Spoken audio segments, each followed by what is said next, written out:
Today is Monday, June 9th, 2025, and this is Spring Office Hours, Season 4, Episode 16, Exposing the Interview Process with Taylor Desseyn.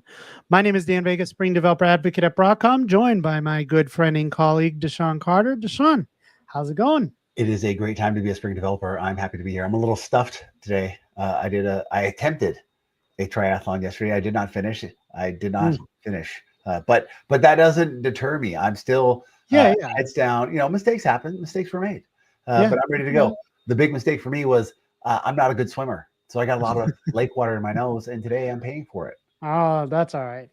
It's all about the journey, not the destination, right? It is about the journey. And my next triathlon is going to be in Ohio. Whoa, where at? I think it's in Sandusky. Nice. Yeah. You've been to Sandusky before. I've been there. I might have to invite you and the family to come up and share. Yeah, that would be awesome. We'll come up, we'll go to Cedar Point and then watch you swim. So things are good. This job that we have, it's been wonderful. And one of the things is this show. This show is definitely a highlight of this thing that we do. It's the thing that I'm most recognized. You're recognized around the world for all sorts of things, but this is the thing that kind of stands out as, hey, we're doing a good thing here. People appreciate this show, and my family appreciates the show. They like to see what's going on. They like to see all the places that people are joining us from and asking questions. So if you're here in the live chat, drop a message, say hi, let us know where you're from, because my family's always watching. Mom and dad are always watching. Love you guys. And the other thing, when you come to my house for dinner, if you leave hungry, that's your fault. Today, here in the live chat, you've got questions, ask them.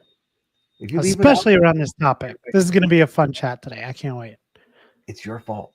Hello, Simon. Welcome in. You're traveling this week too, right? I am too. We're doing the tour of customers this week, right? Yes, which is a wonderful part of what we do as well. Getting to actually go. And it's fun because where I'm going, you're talking virtually, and then where you're going, I'm talking virtually. So even in that, we get to hang out. So it's going to be a wonderful week. Yeah. So I'm looking forward to it. Just a couple of things before we get started here. Again, this is a live stream, usually every Monday from 1 to 2 Eastern. So if you can, join us live, get your questions in, as DaShaun said. If not, you can catch us on the replay on the Spring Developer YouTube channel. We also turn this into a podcast. You can get this wherever you get your podcasts. And as always, if you have feedback or want to give us a comment, please do so. We enjoy getting that feedback from everyone. All right. I think with that, this is a show that I've wanted to put together for a while. We get questions on kind of the job market and how to set yourself apart from the people mass applying to 1,000 different jobs a day. And so I think we're going to get a lot of insight from our guest today. So I'm excited about this. So with that, I'm going to bring our guest to the stage. Welcome, Mr. Taylor Desseyn. What up? What up? Trying not to get blown away from a storm that is currently happening. It looks like the Wizard of Oz outside my door right now. So hopefully it doesn't take your house away in a tornado. Correct. Hopefully not. But I'm here. I'm here with you boys. I'm pumped. Everybody tuning in. Hi. It's good to see you. Yeah. Can you tell us a little bit about yourself, Taylor? Yeah, absolutely. So surprise, I am a kind of recruiter. Sort of. I haven't quite nailed down. It's interesting. I've been telling, so I'm heading to render ATL tonight. And in the Torque Discord, we'll talk about Torque in a second. I've been saying, hey, everybody nail your elevator pitch, right? Going to a conference, you got to know your elevator. I still don't know my elevator pitch. So do as I say, not as I do. But anyways, I've been in the, the engineering recruiting space now for 13 years. I've placed over 1,000 engineers in jobs. I've helped hundreds of engineering teams scale up their organizations with engineers. And, really when COVID started, I really realized the shift. So the recruiting company I was at, we were very local market, right? So our whole focus was recruiting all the engineers in Nashville. I'm from Nashville, Tennessee. And when COVID hit, I realized that the entire engineering industry was going to be global, right? So I kind of got into this whole thing called community building. And now, a few years later, 5 years later, I am VP of Global Community at torc.dev, which is a Ronstadt company. So pretty much I'm trying to build community for all technologists across the globe for a $30 billion staffing company, which is Wow. is a fascinating problem to solve.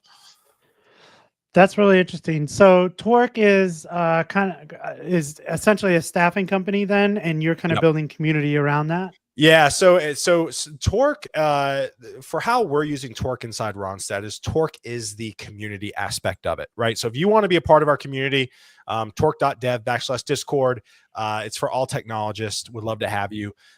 We do have an internal tool. Think of it, it's like a search and match tool. So traditionally recruiters, I'm not going to bore everybody to death, but like traditional recruiters go through a bunch of like terrible search forms to find you, to get you placed for a job. We've developed a system. We actually have an AI team internally that's developing this really cool system for people to recruit using AI for recruiters to match candidates faster. And then also too, we are about to drop a brand new platform. Think of it like LinkedIn without the spam, where you can go on, create your profile. Do everybody remember the Polywork days? Yes. It's got echoes of Polywork in it, where you can like put your certifications, big milestones, connect with other people. It's the networking aspect of LinkedIn without the spam. So we're about to drop that as well here very, very soon. That's great. I also saw that you're involved in something called Dads in Tech. Can you tell us about that? Yeah. Because I'm a dad in tech. Yeah, because I'm also dad in tech. Yeah, because I don't have enough time. Or I have, what is it? I have 2 kids. Actually, no one really knows this. But there's a third on the way.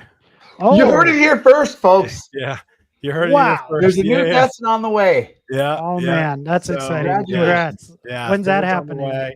At the end of December. Oh, nice. So yeah, pretty pumped. Anyways, surprise. But basically, so I created Dads in Tech to, this was especially through COVID, talking to guys, like we all go through kind of the same issues, right? And how to balance work with life and kids and wife, and make sure your household is still heading the right direction while your work just everything. And so I was like, man, these conversations keep happening. I just want to bring guys together and just have a very open dialogue. It's not live streamed, right? This is very private conversation. And man, we've been at it for 6 months now, and we've had some amazing conversations, very intentional, deep conversations.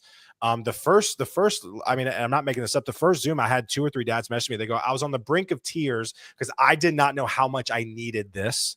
Yeah. The last Zoom call we did, I had guys on the live go, I felt crazy because I thought I was the only one dealing with this. And we talked about how to parent strong-willed kids. My 4-year-old daughter is going on 19.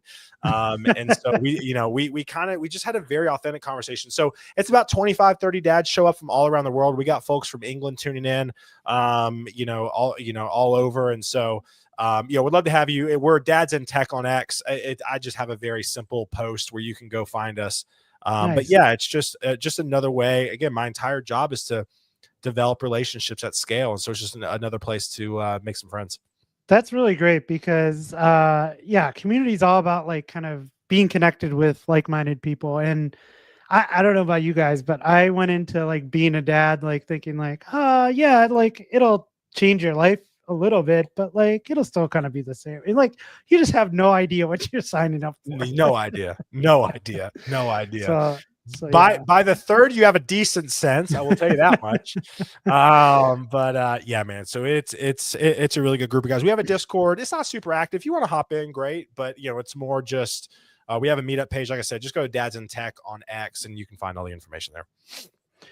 Cool. So one of the things I wanted to talk about today was I got to see you at Spring IO. Dude, it was awesome. We can't see each other in the US. Yeah. We just have to go to Barcelona to get a selfie together. So that was pretty cool. We got to hang out at the speaker dinner, and then the conference was amazing. But you were speaking there, and you gave a talk on what was the title? Exposing the interview process. Yeah. So talk to me about that. You said you were supposed to go kind of like 4 years ago, and then you couldn't go, and so this was your first time at Spring IO. Yeah. So I won't name names, the company name, but you can probably figure it out because I haven't worked at many places. I got an opportunity to speak at Spring IO a few years back, and the company I was at did a non-essential travel ban, and for some reason they thought I was supposed to host a panel too.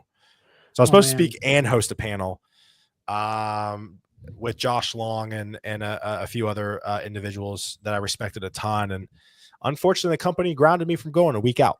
So, Sergi, thank goodness, was kind and understanding. And so I messaged him. He is the best. Yeah, I messaged him last year and I go, hey, man, do you want to run it back? I'm finally in a place where I can go. Let's do it. So he goes, absolutely. So, obviously had a chance to speak, and I'm super blessed. I say this all the time because I want to come from a place of gratitude, because I know, I say I'm non-technical and you guys gave me heck. They're like, you are technical. I mean, at the end of the day, I'm still in the recruiting staffing space, and I have the unique opportunity to speak to amazing engineers like yourself at these conferences, and just being able to even be up on stage is a blessing. And, this talk, I'm super blessed, but these talks keep gaining steam. I mean, we were almost 200 people in my talk, not as packed as Dan's talk.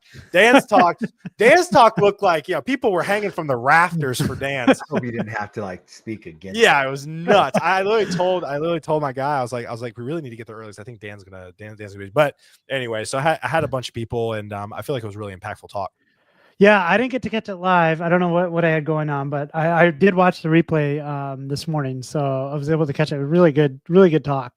And I think you have a unique opportunity here, because yes, it's a technical conference. Everybody goes there for technical talks on learning this thing or that thing, but everybody has these problems and issues that come up, with getting the next job, or maybe even just getting promoted within their own company. Yep. So this is, especially these days, I go on Twitter and I just see mass layoffs from company 1, company 2, company 3.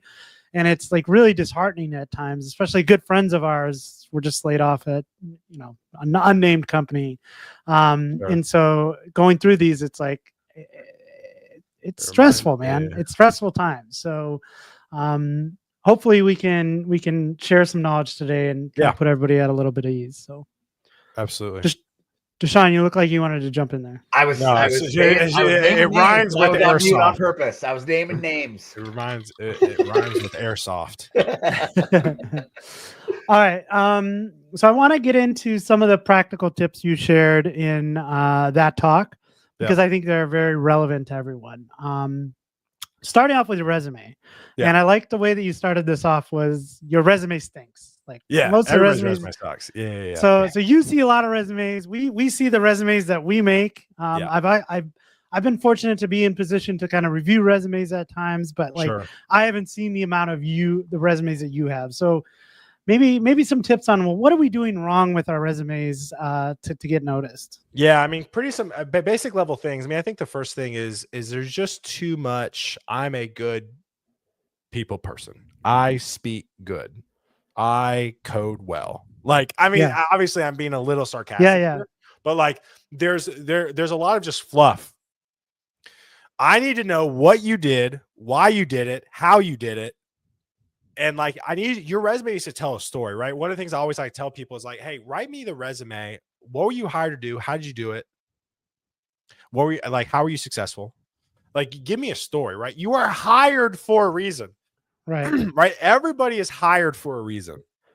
Tell me a story without the book, though, right? Yeah. But get quantitative with your data, right? I helped load time from 90 seconds to 1 second. Right. My app helped drive revenue, $5 million in revenue.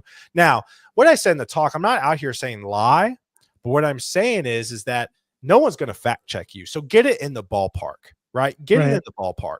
And for me, people are I don't know what I'm doing that impacts the business. And I'm okay, you need to figure that out. This is really good. And one of the tips I've been trying to share with developers lately is that whether you've been doing this a year or 20 years, I like to keep a little book, whether it's Yes, brag digital book, or like a brag book. Yeah. here are the things that I'm doing right now that I'm like excited about, because even if they're small wins, I may forget about those in a year, and like at the time they were like very significant to me. So you want to remember these things. So definitely start that, whether it's, in a notebook or in Apple Notes somewhere. Just start jotting these things down, the things that you're accomplishing, because they're big. Yeah, the M dash. Yeah. I mean, I would say listen,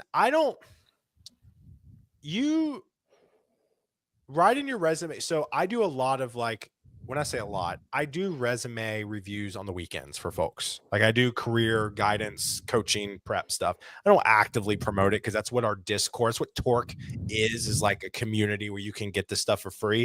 If you want extra time with me, I do offer this stuff on the weekend. But for me, while I understand you need somebody to sometimes help you prompt your resume, don't use AI to write your resume, right? Like you can do it. I know you can, right? I think one of the things I do want to highlight outside of getting as quantitative and descriptive as possible, the top part of your resume, I call it the professional summary. If you have a good professional summary as it relates to the job description, you will get called more times than not to interview. For example, at the top part of your resume, they should be 5 to 7 bullet points as it relates high level your career. So this is an example. First bullet point, 10 plus years of Java Spring experience, 4+ years of React development experience, 2+ years of leading engineering teams of greater than 10 people, 1 year of this, BS degree in computer science. Most recently, my biggest highlight is X. If you give me that as it relates to the job, I don't even read the rest of your resume. In my career, if somebody has a professional summary that is dialed in to the job that they're interviewing for or that they've submitted as it relates to me, I call them immediately. This is your hook. That's my hook. Most people write paragraphs in word. It's just a wall of words. Nobody reads anymore. Nobody. Yes, the average number literally is 7 seconds. The average number of somebody looking for is 7 seconds. 7. Wow. So if you got 1,000 applicants for a job, is there a screening process of like AI or machine learning that goes through these and picks out the 100? So admittedly, I'm out of that realm. There are a lot of AI tools out there that are now, which I think is great, which is actually great for everybody to chat and great for everybody on the job search.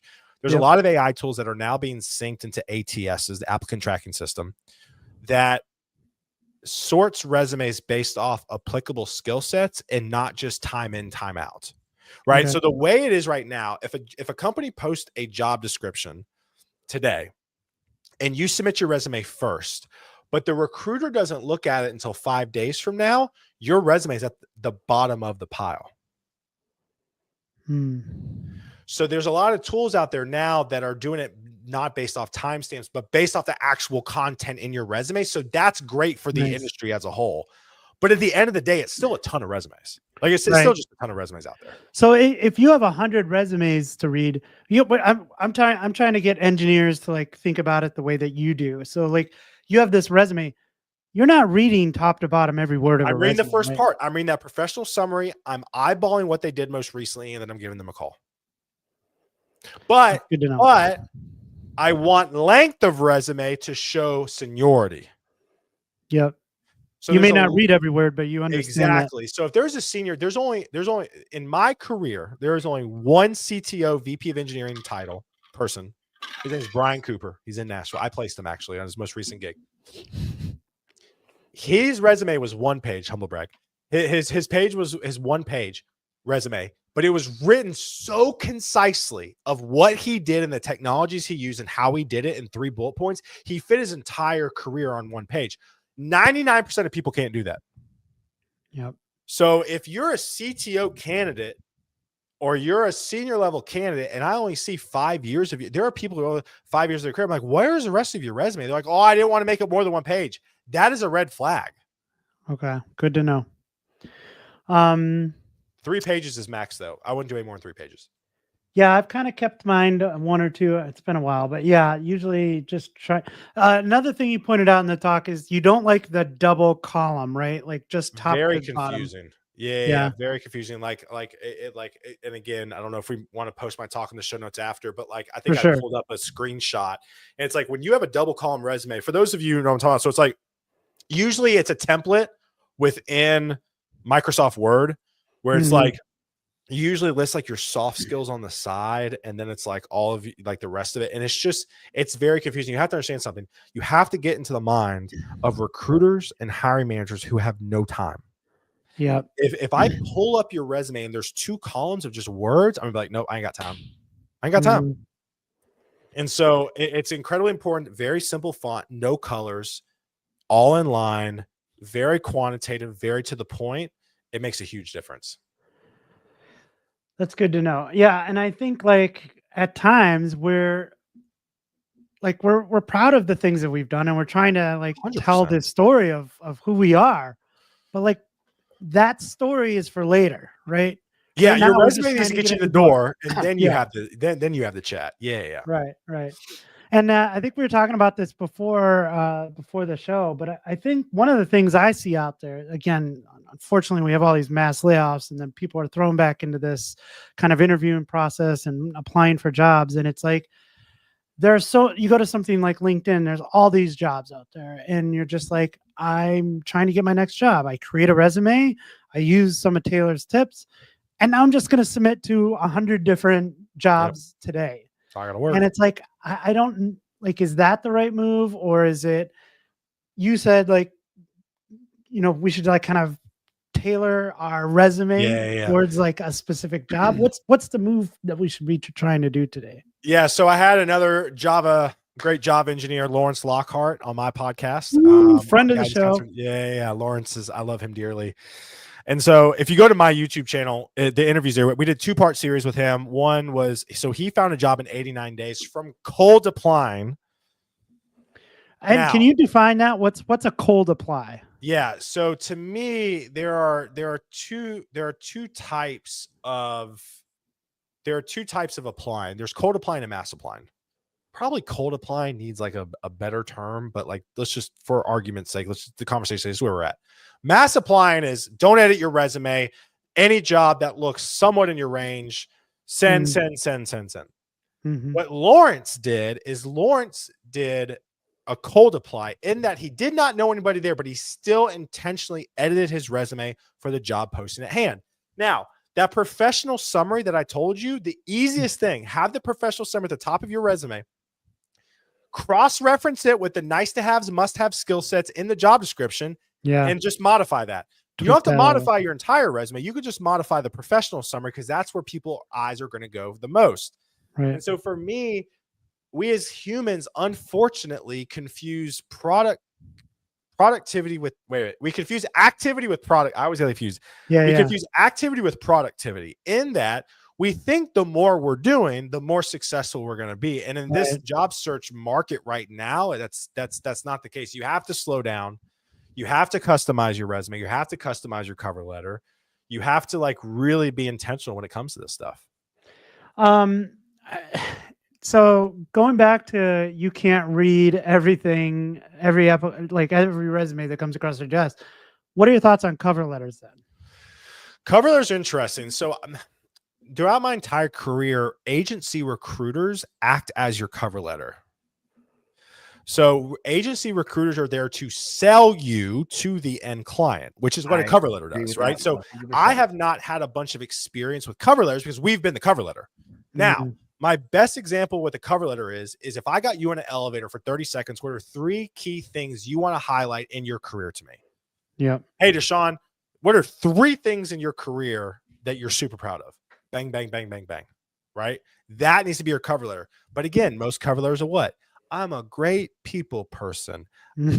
I talk to people well, right? It's just, yeah.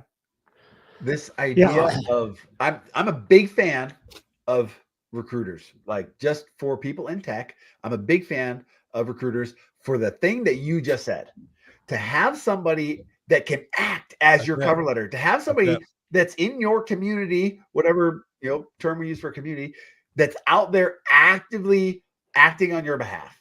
Yeah. That's huge. So the mass applying, I get it. That is absolutely an approach, but there are so many tools, so many places where you can go get help and you can get a recruiter. Like, reach out. That is a cheat code beyond cheat codes. Find a recruiter, get some help.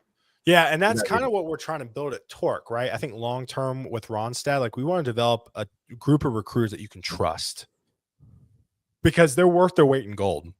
We did a Discord event within the Torque community last week about even just 5 things you should ask an agency recruiter on a call, even if they don't have a job for you, right? Recruiters can help you edit your resume. They can help you edit your LinkedIn. They can give you where you stand in the market as it relates to your skill set, right? They can tell you from a salary perspective, are you asking too much? Are you asking too little? There's a lot of data points that you can get, even if a recruiter does not have a job for you. That's awesome. So resume part, helping us get in the door. Another big kind of way to get in the door is networking. Yeah. And you shared a bunch of tips on networking. Where does networking play into kind of your job search? So I think now more than ever, I mean, so I've always been bullish about networking, but I think even more so now, networking is everything. I really, truly think if you are not getting out of your house, I think that was one of my slides, like get out of your house was literally one of my slides. Like if you are not like networking is like going to the gym, right? DaShaun's out here doing a triathlon, right? It's terrifying. I can barely swim, let alone do a triathlon, right? So it's a muscle, right? If you threw me in a triathlon space, I would die. I would die, right? DaShaun has had to work up to it, right? It's the same thing what networking does. Like right now, like DaShaun and Dan, like you guys, I mean, and the DevRel advocate mind, I mean, you guys are vibing right now. Your muscle, like you guys can hop into a meetup. It's good, right? There are people on the chat now in the future going to watch this. They're like terrified to even leave their house. Yeah. Right. And so like the biggest thing I would say is like start going to something in person a month, 1 month, just one event a month in your area, or start something yourself. Invite people out to lunch, right? And start that muscle because it's so important because there are people are still hiring. But a lot of those jobs aren't making it to the websites because people are just leveraging their networks right now. I've talked to so many startup founders. I've talked with even kind of mid-market hiring managers. I have literally a group chat of engineering leaders, mainly in Nashville. There's kind of some from surrounding cities, but a lot. I literally ping them to ask for their advice so I can use it in this talks like this.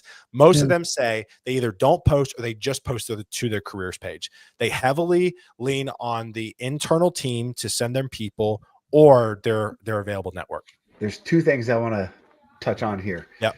The careers page. One of the things that I like to do, and I'm sure that you're doing it too, is like, where are the places that you want to work? Like if you're not going and checking like Indeed and Monster and all the other things, like you'll see posts there. Yeah. But if you're not going and checking the career page of your favorite Broadcom or your favorite Google or whatever it is, if you're not going and checking, like you're doing yourself a disservice. Like that is like a bare minimum. Go and pick your top 10 favorite places that you would like to work for and start there on their career page to see what opportunities they have. The other thing. Well, and also, I mean, I'm a big enough nerd. I go to companies' career pages just to see what they're hiring for because I just love to know what people are hiring for. When you buy like a new widget or you get your like new NVIDIA, like what are they doing over there now? Like that's a good way. It's also a good insight. Like what are they hiring for? What are they doing? I don't remember which company. Yeah.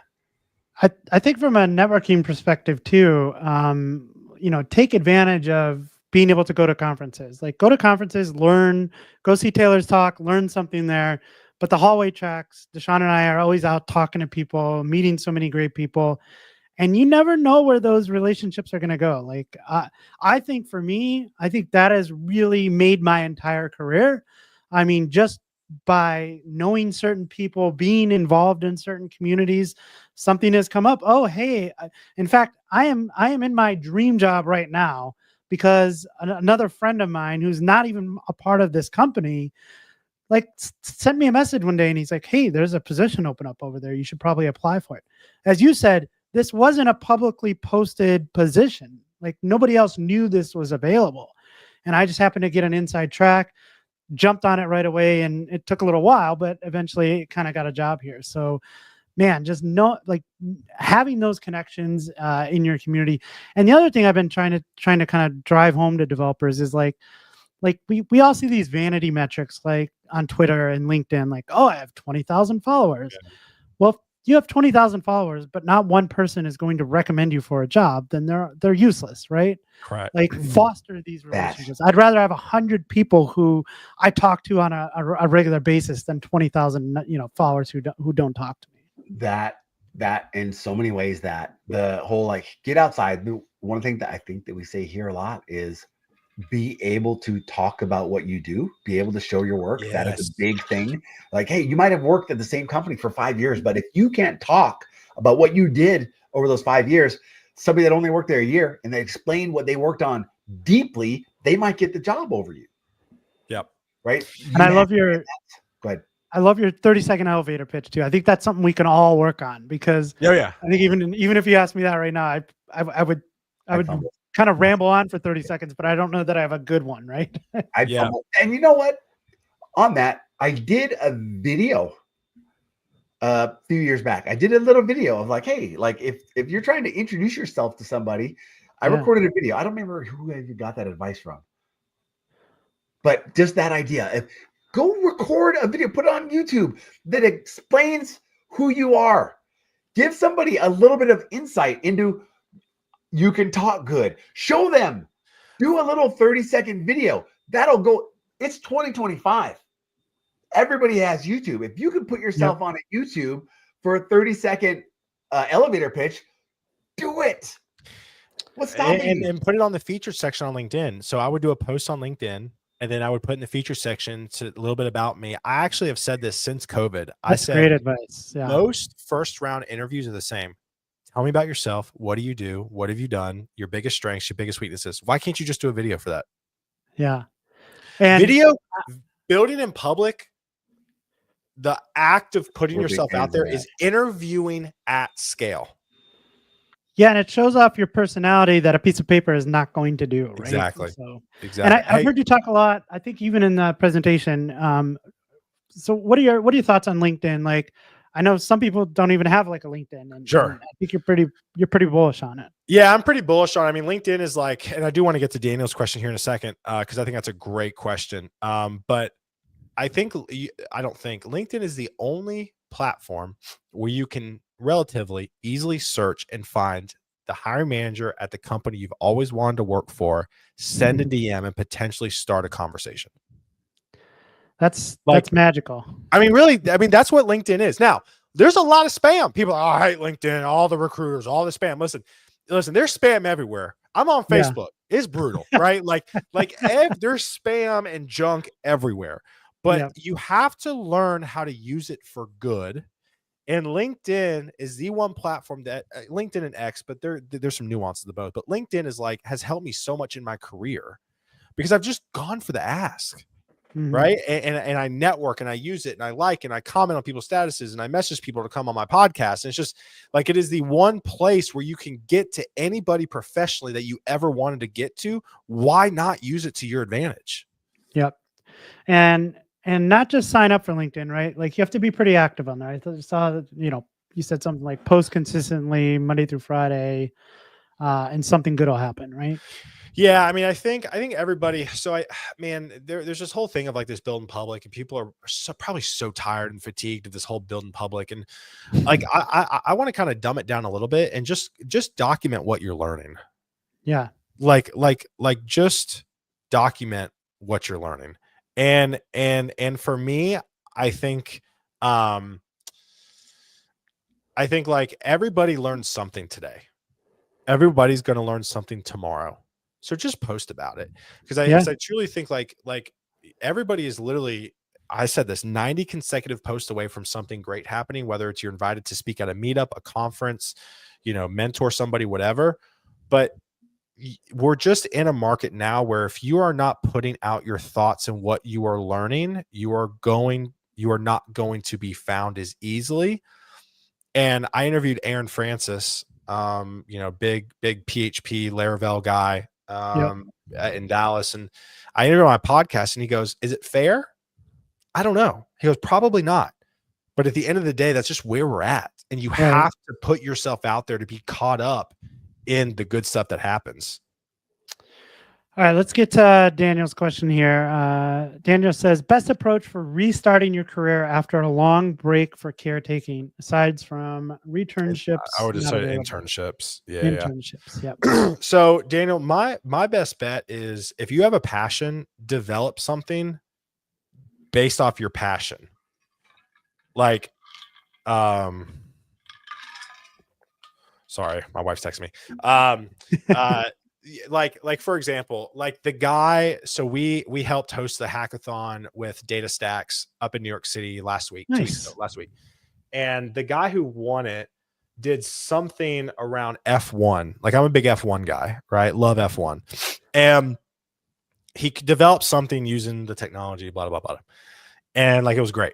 Right. And I think like in today's world, you can develop something as it relates, let's say you're a marathon guy like DaShaun, right? Like I'm sure he could probably code something that tracks. I know there's Whoop, but like I'm sure there's some stuff that he can track from, his wellness or his activity. If you do stuff like that and you're able to speak to that on a resume, that will be huge. And also if you can get other people using it, game changer. Like you develop an app and you're like, I always say this, I always use this example. It tracks all the stray cats in your area because you love cats. You want to take care of them. And then you got your whole neighborhood, like 50 people using it. That's pretty huge. So I would do something like that, Daniel. That's solid. I like that domain. Yeah, I love that because it's always about like your passions too. Like don't go write a recipe creator if you're not a big cook. Like it just doesn't work. So yeah. Okay. So we kind of gotten in the door. We talked about some tips on building your resume, some tips for kind of cold applying. What about when we get to the interview process? For me, I've only been on a couple of interviews in the last like 5-6 years, so I'd be kind of out of it. What should we be looking for going into the interview process? So I got distracted. I want to get Daniel. Okay, happy pro, but didn't know if anyone would care. Daniel, everyone cares. People are fascinated. Why do you think people rubberneck on the side of the road? People are inherently nosy and are interested, right? Yep. So do it. Like who? And also too, if one person cares, Daniel, and it's the person who hires you, what does it matter? We have a couple of examples. Building in public, doing things. I'm a big fan of Twitch. I watch. If you've got Java tag on Twitch, I watch. And I've seen so many people, they're looking for jobs. They come in, they build stuff on Twitch, like Stray Cat Finder, and they build something and they land a job and you never see them again because they found their job. They're doing the thing. And I've seen that so many times. I don't know where I was going to go. But yeah, this is you were just backing me up is what you're doing. Yeah. Build the thing. One of the things I've always said is, I kind of referred to it a little bit ago. This is the way to elevate yourself to senior. You can come out of school or still be in school, and you could go find a junior level project just based on book knowledge. But the thing that I'm adamant about, that I believe 100%, is if you build something like a app for your soccer player, goals tracker. If you build something and you've put time into it, you've updated it, you've taken it from Spring Boot 3.0 to Spring Boot 3.5. If you've done that and you've had those types of issues over the last 2 years and you can speak to it deeply, you are no longer a junior developer. That's it. That will get you in the door. And if you can have your 30-second pitch. The elevator pitch. Yeah, you got to dial it all in. Yeah. But then if you can go, and even if you've only got a couple of years experience, if you can talk about something that you've built, maybe it's not even being used or public, something that you've built and you've taken care of over time, that's good. Yep. That can elevate you. Love it. Love it. Sorry, Dan. All right. All right, let's No, go back no, to the you're interview good. question. You're good. Yeah. So the interview process. I've been out of it for a while. So I follow lots of friends on Twitter who are going through this right now, and I get into these interviews, and then I see these like take home projects and all this. Like, it seems very stressful. So, what are some tips on how we can kind of crush the interview process? Thanks for asking that question. The things that people are being asked to do, I know. Yeah. like insane. it wears me out. And I'm not So Yeah. I have an entire talk, and actually it's so hard. So the talk I gave was very much towards the job seeker, but I Yep. have like a solid 30-minute talk on like what hiring managers should do. And it's just trying to distill that down in 50 minutes is just Yeah. so much content. But I have an Mhm. entire talk ranting at hiring managers on how to hire better. Yes. There was one guy I met, I forgot his name. He went to the Torque rooftop after party the last night, and we were talking about interviewing, and they've hired like 30 engineers at his company in Europe. And they were like, we have a 2-step interview process. It's super simple. Like a lot, and they've had great success rates, which isn't surprising to me. I think what happens is I think humans, well, you are taking developers who like to engineer things and making them try to hire on the interpersonal side Mhm. and trying to approach the interview like it's a piece of code. You can't do that. Right. Right. So there's an over engineering aspect that happens during the interview process. And in my perspective, the simpler you can keep it, the actual better success you have. Because what happens is that you endear yourself. It's more human. You actually get to the core of who that person is. Prime example. When I recruited, I actually worked in the Raleigh area for a year, Research Triangle area. Love that area. And there was an e-com company that they tried to work with us for years, and they could never hire from us. They hired a new internal talent acquisition partner, which again, if I have another talk about how internal talent should work with recruiting or agency recruiters. This internal TA like knew us, trusted us, and they sat down with us and they go, we are struggling hiring. What should we do? Okay. We go, well, you need to simplify the ever living mess out of this thing. So this was pre-COVID. So first call, 2.5 hour or an hour and a half Zoom call. Some technical, mainly just get to know you, right? Because if you worked with us on the recruiting side, we high level vetted them. We sent you a summary. We sent you assessments. So you already knew this person has been screened. Yeah. Right. Companies do that. They're like, oh, we're going to use recruiters and then we're going to put them through our own rigor. It's like, you don't like, if you get a candidate from Torque, they've been verified in our system. So they're a real human being. They've been tested on some sort of assessment. Now, not super difficult, but at least can let them know they know what they're doing. And they've done a in-person virtual like matching session from a code culture perspective. So by the time they've gotten to is three rounds. So then you can put them to another 4 rounds. It's like when I call customer service and I punch in my phone number, and then the first question they ask me is like, what is your phone number? Like, you've already had that. So what happens is so we told this company 1.5 hour Zoom call, fly them in immediately. Like the next week, all day interview, offer. They hired 15 people from us. That's great. It's not hard. The problem is we just overcomplicate it, right? I think, I got into a conversation. It was such a good, that Torque meetup we threw, I kind of kept it limited in Barcelona so I can get some really good enriching conversations out of it. And I was talking to a few engineering leaders and I told them out because they were asking about live coding with AI and blah, blah, blah. I said, listen, at the end of the day, your interview should reflect the environment that you work in. I can't tell you the amount of times it's like, well, do a take-home test. Okay. Are you like in a waterfall methodology where you just like send everybody on their way to work? No, we're extremely collaborative. Well, then why is your take-home test where they just go off and work on their own? Right. Right. So it's like your interview process should mimic your actual work environment. So then there's no, because then people hire from us and they're like, well, we don't like this candidate. It was like, well, why? Well, and I was like, well, you could have ferreted that out in the interview, but you don't have it right. Right. It's I guess interesting and a little bit relieving to know that we're on this side. Like we see this whole process is like frustrating and hard to get through, but also the employers are also having the same problem on the other side. So, Oh good to yeah, I know. mean, yeah, and I mean, my advice to any employers who watch this, I know it's weird and I know it feels weird, but like if you have a good agency recruiting team, you lead engineering teams well. The agency recruiters know how to hire well, Mm-hmm. right? So use us, right? Use us to your advantage, which is one thing I'm pretty pumped about with Torque. I mean, we're working with some pretty enterprise clients and some high growth startups. I mean, prime example, we have it so dialed in. There's a high growth startup. They've hired, I think, 12 mobile engineers from us, and both near shore and in the US. And I have prime example. I learned this recently.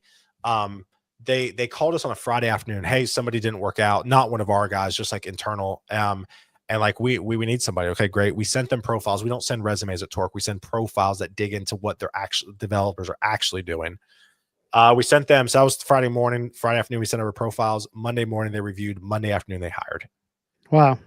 That's awesome. Because they trust us, they know the processes, and so again, like I said, I truly believe both on the job seeking side and the hiring side, finding a good recruiting partner can absolutely transform either your career or your hiring pipeline. That's great. I think from that standpoint too, I guess I kind of lost my train of thought. No, I have something I want to address real quick. Okay. Are people hiring? I think it goes back to what you said. I think that the market is changing a lot. Yep. And the dance has changed a lot. I think that people are hiring. Yep. We definitely still have people in my network that are still looking. Yep. But it wasn't as bad as it was, or it's not as bad now as it was. Right. There was a point where I had 100 people that I knew that were going to find a position. And now I can count them on my single hand. Yeah. Yeah. One thing I remember what I wanted to say. Okay, so cool. one Sweet. thing I did I've that always, as a diversion. Good job. Go ahead, Dave. One thing I've kind of always thought of throughout my career when I was going into interviews, like, okay, you've got the interview.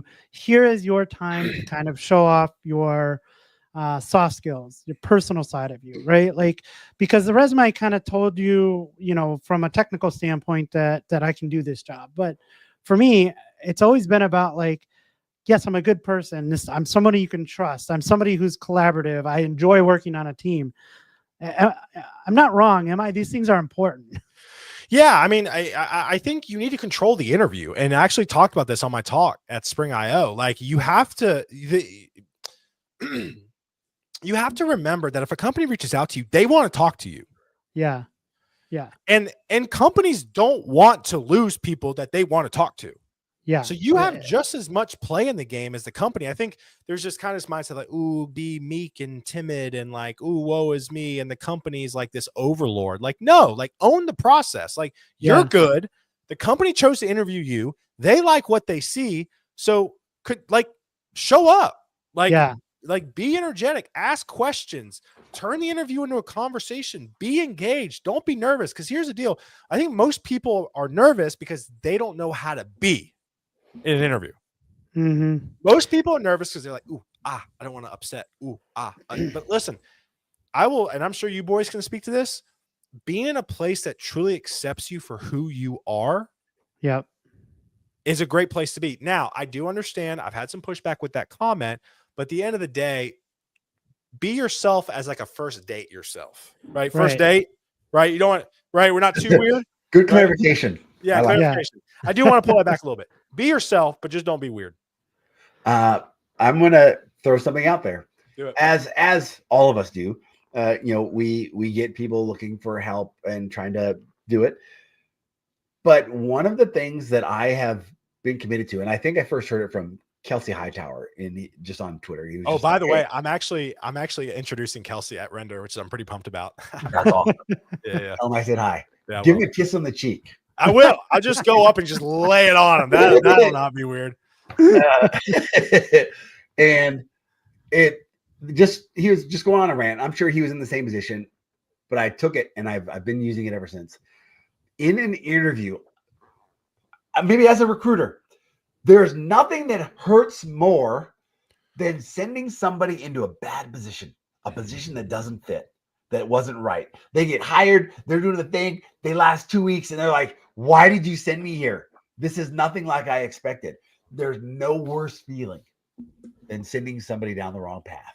So one of the things that I encourage people that are in this interview process is make sure you're asking them the questions. The interview process doesn't have to be one way. You've got to make sure that you're going into a position that you can thrive.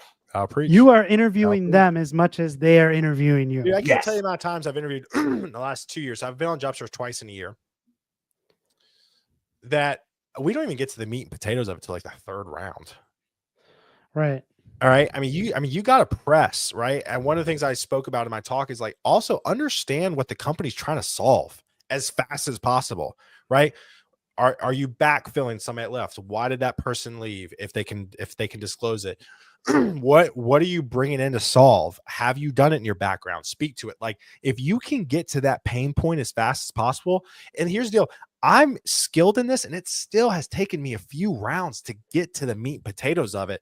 I know some people that have gone through entire rounds of interviews in my recruiting career. And I'm like, are you interested in the role? They go, no, I don't really what the role is. Like, what the heck are you doing during the entire interview? Because they're not taking over. They're not asking questions.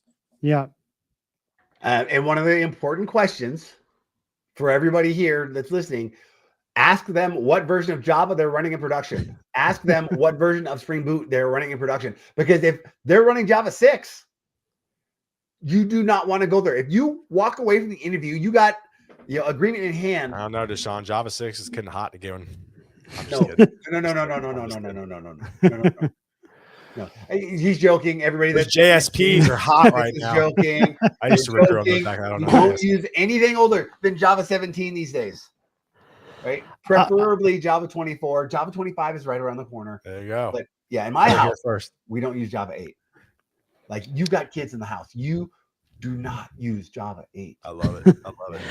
Legacy one of the things that has always been kind of taboo for me is like money, right? Like you look at a job posting and it's competitive salary. And as you said, like, I don't want to get through 5 interviews only to find out that compensation, we were both on different sides of this compensation argument. That's tough.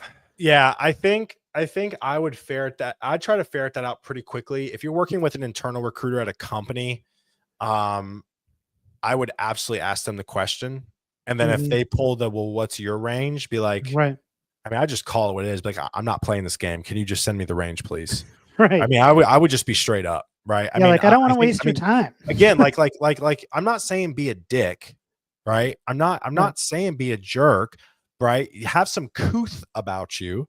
Yeah. But at the end of the day, like, if just call it what it is. Listen, where's the comp on this?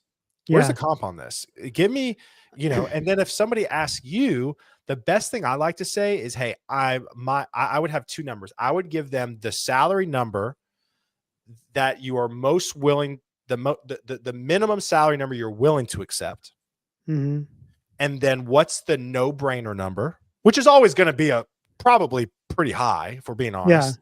Yeah. And then end the sentence by saying it's all dependent on benefits. Amen. I love that answer. I love that answer. I've hired folks, or I've been a part of hiring where companies have terrible benefits. They ask for they give them a little bit above like their minimum number, then the benefits are shit, and then the whole deal falls apart. Yeah. Yeah. Oh yeah. You got to pay. And then the company gets mad at us, and I'm like, come on. That's a lot. All right.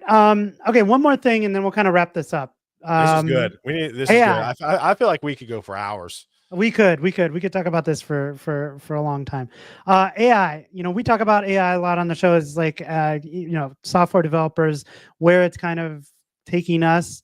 But I'm curious, I have thoughts on it, but I'm curious from your perspective, where is AI right now as far as like affecting jobs?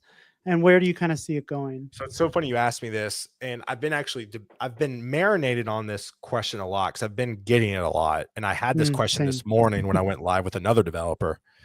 I think AI is going to cause a boom in developer hiring over the next 3 to 5 years because so many businesses are going to be started from out of thin air. Yep. Right now. So like who makes the headlines? The enterprise companies. Yep. So-and-so lays off 6%. So-and-so lays, right? Nobody's saying like that VCs are cutting record number of checks right now. Right. And you like that's not really being talked. I mean, sure, it's being talked about in small circles, but like not like headlines, right? So like what I'm seeing is these people that are vibe coding some app out of the blue, then getting funding and hiring engineering teams. Right. Yep. So like I think I have not heard anybody directly say it's taken my job. I do think you need to know how to use it. Yep. I think it's like everything else. I think we are evolving. I think you have to know how to use it. But really, at the end of the day, I have not seen AI. I mean, you see major companies walking back their AI programs because it's just not there yet in terms of like full capacity. I think you're always going to have a human in the loop.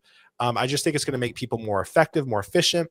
And in my perspective, I think AI has a bad branding problem because the market's already been really bad for a few years just because of the economy. And unfortunately, we are associating the bad economy and the lack of hiring because of AI, and that's not the case. Right. And I think, like you said, from a headline perspective, you'll probably run into headlines like Microsoft says that 20% of its code is being written by AI. And while that may be true, it's not what you think it is. It is assisted by human and generating AI, Correct. but then goes through the rigorous enterprise software development life cycle of there's code reviews, there's processes in place. Like there is not just a vibe coding in an enterprise that is going to production in a week. Like there are processes behind this. So when you hear 20% of our code is written by AI, might be true, but it's not replacing developers in my eyes. Yeah. Yeah, absolutely. I think you got to know how to use it. I think you got to be I think you got to speak to it. But I think it's actually going to help people out more long term. Yep. And I think just as you said, being willing to adapt to new things will take you in any career that you're in. Just being open to learning new things and willing to adapt, you should be fine. Yep. Agreed. This was great. Dan, Taylor, I thank you guys for putting this together. This was solid. This great was comments, good feedback. But this is one where I feel like we said so many of the things that we've been saying, and we get now some expert advice here coming in, where this is a video that I think will be shared, or the podcast will be shared. There's a lot of good nuggets. Yeah, such good stuff. I mean, like I said, I mean, again, if people are looking, we'd love to have you on the Torc Discord, torc.dev/Discord. We basically just do this at scale, right? Nice. So we do networking sessions, career coaching, interview prep, resume, LinkedIn reviews. So torc.dev/Discord. Would love to have you. But this was great, guys. All right, Taylor, I'll get your links to LinkedIn, Twitter, Torc, your talk at Spring.io. Those will be in the show notes. Sweet. With that, everyone, thanks for showing up, and we will see you next week.